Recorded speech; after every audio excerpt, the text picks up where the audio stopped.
हम भारतवासी हर साल 26 जनवरी को रिपब्लिक डे के रूप में मनाते हैं। हर साल भारत के राष्ट्रपति दिल्ली के लाल किले पर भारतीय झंडे को फहराते हैं और इस साल हम भारत का 73वां रिपब्लिक डे मनाने जा रहे हैं।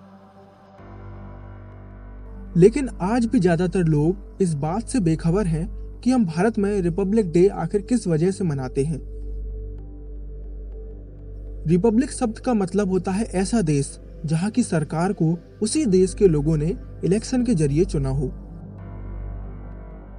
करीब 200 सालों तक भारत में ब्रिटिश सरकार का राज रहा और 15 अगस्त 1947 को भारत को आजादी मिली। लेकिन सिर्फ आजाद होने से कोई भी देश रिपब्लिक नहीं कहलाता। कोई भी देश रिपब्लिक जब कहलाता है जब उस देश के पास उसका खुद का संविधान होता है।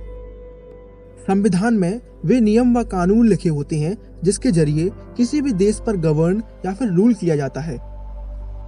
आजादी मिलने से पहले भारत को गवर्नमेंट ऑफ इंडिया एक्ट 1935 के हिसाब से गवर्न किया जाता था। लेकिन आजादी मिलने के करीब 3 साल बाद 26 जनवरी 1950 को भारत में भारत के लोगों द्वारा बनाया गया संविधान लागू किया गया।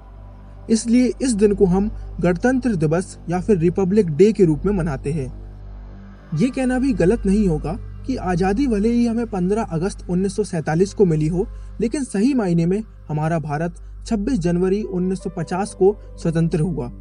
आपको यह बात जानकर भी बहुत हैरानी होगी कि हमने रिपब्लिक डे को सेलिब्रेट करना 1950 से नहीं बल्कि 1930 से स्टार्ट किया था।